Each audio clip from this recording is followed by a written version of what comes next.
Hola, ¿qué tal? Ya en casita, que hace mucho frío en la calle. Mira qué maravilla he encontrado. Esto era de mi padre. ¿Os gusta? La joya.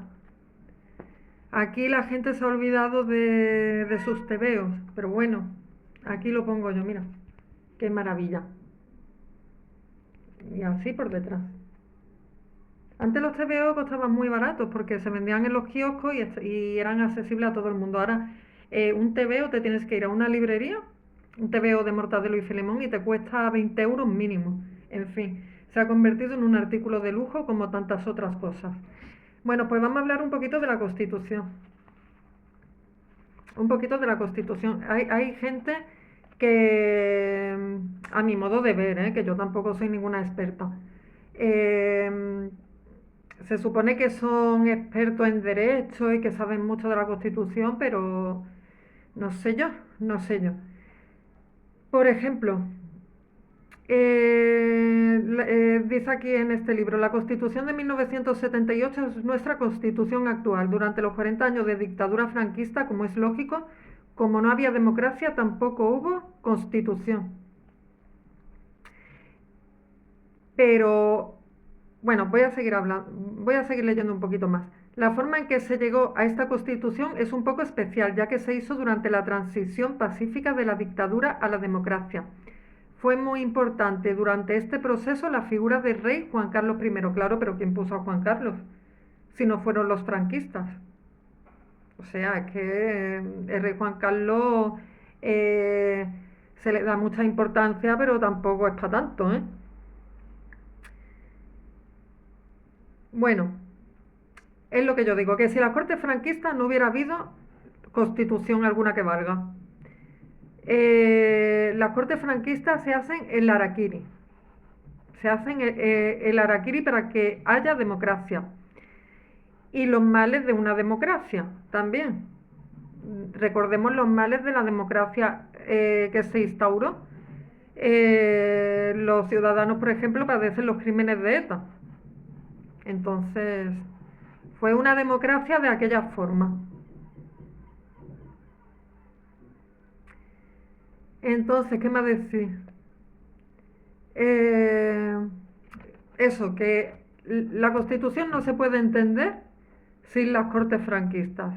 Y luego ya, males de la Constitución, por ejemplo, el derecho a la vivienda, el derecho a la vivienda eh, choca con la obligación que conlleva tener una vivienda. Esto hay mucha gente, sobre todo muchos perroflautas, que no lo entienden.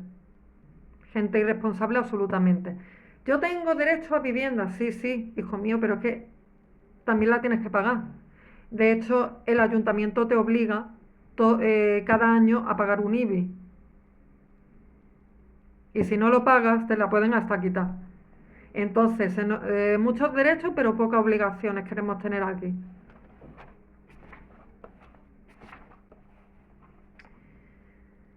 Eh, Otra cosa que dice el autor, la igualdad de oportunidades. Dice, la igualdad de oportunidades es una de las cosas más importantes en un estado social. Significa que todos los ciudadanos tienen derecho a las mismas oportunidades de estudiar, de conseguir un trabajo, de ir al médico, etcétera, sin que importe el dinero que tengan o cualquier otra circunstancia. Para que exista la igualdad de oportunidades, el Estado tiene que garantizar una serie de cosas, como la educación y la sanidad públicas, las becas y otras ayudas para los menos favorecidos. Sí, pero es que este derecho choca con el Estado de autonomías. Hay 17 comunidades autónomas y dos ciudades autónomas que son Ceuta y Melilla. Y en cada comunidad autónoma tú vas a tener derecho, por ejemplo, en la sanidad a una serie de cosas y a otras no. Y en otra comunidad va a tener derechos a una serie de cosas en cuanto a sanidad y otras no. Entonces, eso te convierte en un ciudadano de segunda, de tercera y de cuarta categoría dependiendo en la comunidad autónoma donde te encuentres. Por ejemplo, creo que en las Islas Canarias en la sanidad se cubre los empastes dentales, creo recordar, pero en Andalucía no. Y además, si eres andaluz y te vas para allá, creo que tampoco tienes derecho. O sea que, o sea que, cuidadito con esta constitución. Está hecha como Está hecha fatal. No puede haber igualdad en un Estado de 17 comunidades autónomas. Es imposible, porque cada una va a tener su legislación. Por eso yo, cuando fue el Día de Andalucía, que fue el viernes, no lo celebré, porque lo que se celebraba era el Día de la Autonomía. Bueno, pues eso, que no puede haber igualdad estando España fragmentada en estados autonómicos. ¿Vale? Luego la gente también no le da mucha importancia a lo que es la Casa Real, cuando tiene un montón de importancia a nivel histórico y a nivel de hacer de pegamento entre todos los países hispanos, como dice aquí el autor, dice, atento, estoy comentando este libro, La Constitución explicada a mi nieta, mejor se la explico yo, ¿vale? Dice, la restauración monárquica en España, un caso único. Dice, a partir de finales del siglo XIX, todos los países europeos que expulsan a sus reyes no vuelven nunca a tener un sistema de monarquía, ni absolutista ni parlamentaria, claro, pero es que esos países no tienen la trascendencia histórica que tuvo España. Claro, es que el autor, no sé yo si sabe algo sobre la historia de España y la hispanidad, pero bueno, se quiere equiparar al mundo anglosajón y no tenemos nada que ver. Dice, para garantizar esto, inventan las cláusulas de intangibilidad, que son apartados que se incluyen en las constituciones para impedir que determinados acuerdos o detalles de la Constitución puedan cambiarse en el futuro. En Europa, todos los países que expulsaron a sus monarquías incluyeron en sus constituciones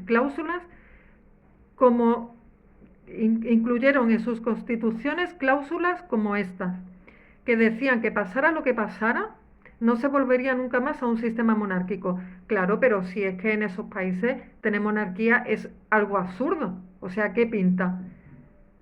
Una monarquía que solo va a estar centrada en ese territorio y no sirve de nexo de unión a otros territorios. Es completamente absurdo. Dice, los primeros en incluir estas cláusulas fueron los franceses. Ya ves tú, el ejemplo que pone los franceses. En 1884. Los franceses que tenían colonias. Oye, vaya ejemplo, hijo, tan lucido. En 1884. Y le siguieron ya en el siglo XX Portugal, Alemania e Italia. Existe el imperio italiano, existe el imperio portugués, existe el imperio alemán, que se supone que va a durar 1000 años y no duró ni 3. Sin embargo, en España nunca se ha incluido en la Constitución una cláusula de intangibilidad sobre este tema, por lo que la monarquía ha sido restaurada más de una vez sin ningún problema. Y aquí pongo yo mis notas, porque yo soy así. Me gusta pintorrear los libros, así, poniendo mis notas claro, porque si no estoy de acuerdo lo tengo que decir. El autor se olvida de la hispanidad, como he dicho antes, y de que el rey de España une a todos los pueblos hispanos en nombre de la institución real. Por ejemplo, la lengua española, bajo la RAE, recoge todas las palabras hispanas del mundo para que el español no se desintegre en varias lenguas. ¿No has tenido esto en cuenta? Entonces, mucha gente en la Constitución, con la Constitución en la mano, se le olvida la importancia que tiene para España y la hispanidad la Casa Real. Y es muy importante. A ti puede no gustarte un rey. Por ejemplo, a mí el rey Juan Carlos no me gusta. No me gusta, es más, creo que se le ha dado una importancia a ese hombre de héroe, casi de héroe en la transición, cuando realmente al rey Juan Carlos lo pusieron en el trono las cortes franquistas. Los verdaderos protagonistas son las cortes franquistas. Y bueno, otra cosa, ¿no? De la Constitución. Aquí estoy defendiendo la Constitución en esto que estoy diciendo, pero a mí realmente la Constitución, como está escrita, al ser tan ambigua, no me gusta nada. Por ejemplo, con lo de la libertad religiosa y de culto, que España es un estado aconfesional, pero que respeta la libertad de culto. Oye, pues depende, porque si vas a respetar una religión yo qué sé, imaginaros, una religión satánica que dice que hay que asesinar a niños, ¿cómo va a respetar eso? Entonces ahí chocarían los derechos humanos con la libertad religiosa.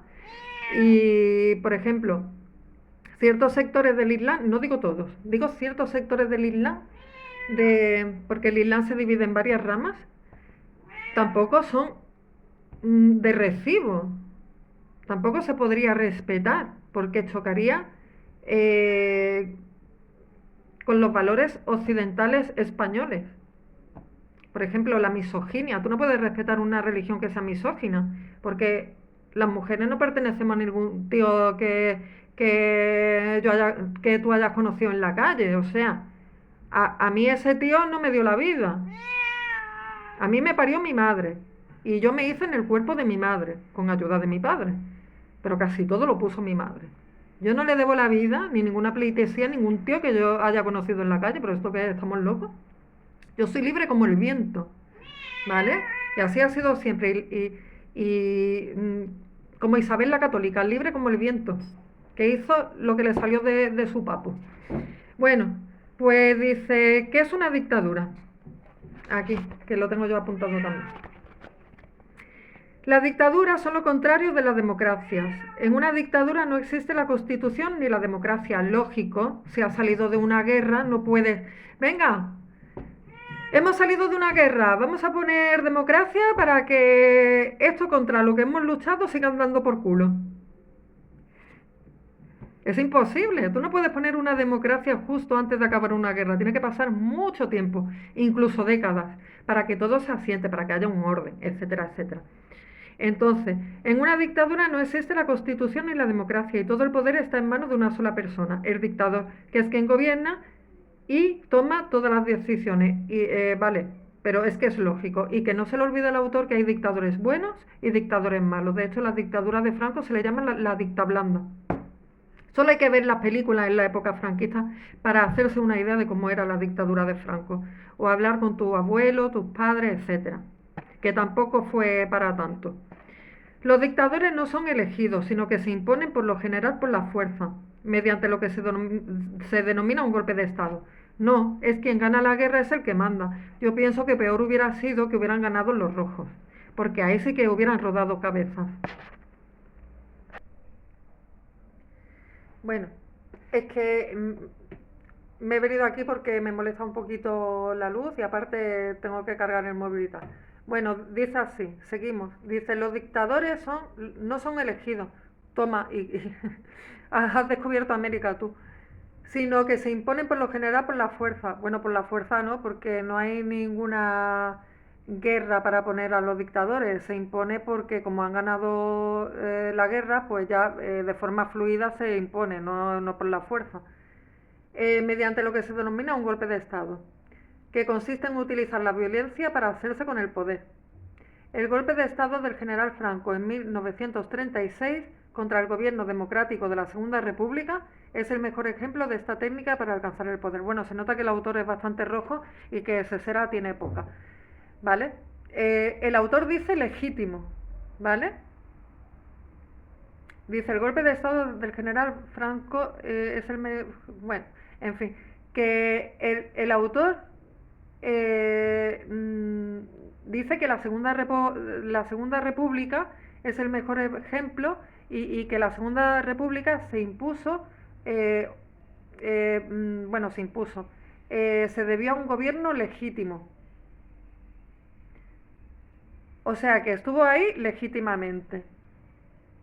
Y yo digo, que tengo aquí también mis notas como veis, dice el autor, dice legítimo sin tener en cuenta los desórdenes sociales causados por la República, asesinatos, robos, expolios, ocupaciones ilegales, violaciones, etcétera. Mucha gente abogaba ya por un golpe militar. Estaban fritos porque se diera un golpe militar para instaurar un poco de orden. Para poner orden, como digo, en una sociedad gobernada por el anarquismo y la bestialidad. Solo hay que ver los rojos en nuestro presente. ¿Cómo son? Pobre España. Eso es lo que yo digo. ¿Cómo son? Son unos intransigentes. O sea, tú piensas lo contrario y ya te están diciendo facha, fascista y yo no sé qué. O sea, Tú tienes que pensar como piensan ellos. Incluso si eres gay, lesbiana o lo que sea, tienes que pensar como piensan ellos. Tú no puedes ser lesbiana de derecha o gay de derecha o transexual de derechas. No, tú tienes que ser de izquierda por sus santos huevos. En cambio, un hetero sí puede ser de derecha o de izquierda. Ah, pero si eres homosexual, tienes que votar con los genitales. Porque ellos son los que te han salvado, oye. Ellos te han dado la vida. Ellos te han dado la vida. O sea, recordemos, recordemos que en la época franquista, ¿vale? Los propios médicos, que eso hay una película que se puede ver en Netflix, no me acuerdo cómo se llama la película, pero va de un chaval que la madre lo lleva al médico y este le aplica una descarga eléctrica, ha salido hace poco, la madre luego se arrepiente y ayuda al hijo y tal y cual. Entonces, los propios médicos en aquella época, si yo por ejemplo, me voy a sentar, perdón. Yo, por ejemplo, tengo libros de salud, de y una serie de libros que son de los años 70. Y en los propios libros, los propios médicos te dicen que la homosexualidad es una desviación sexual y una enfermedad. Si tenemos en cuenta que la sociedad leía esas cosas, que eran afirmadas por médicos, gente dedicada a la salud, es normal que la sociedad pensara que los homosexuales estaban mal de la cabeza y que necesitaban de un psiquiatra. Es que es normal. Hasta que la Organización Mundial de la Salud decidió eliminar la homosexualidad de su catálogo de enfermedades mentales. O sea, ¿qué culpa tendrá Franco de que la sociedad fuera como era en aquella época? O sea, ¿me entendéis? Bueno, pues aquí acabo el vídeo y nada, que tengáis buen día y, y nada, quería comentaros eso, unas cuantas cosas de la Constitución. Lo único que me gusta de la Constitución es pues eso, el tema de la monarquía es una de las poquitas cosas que me gusta, pero no me gusta que el rey sea un florero. Eso no me gusta. Bueno, en definitiva está muy mal hecho. Y ya está. Este es el libro que he comentado. La Constitución es muy ambigua y está muy mal hecha. Y encima se perpetúan... Ahí, gatita, déjame.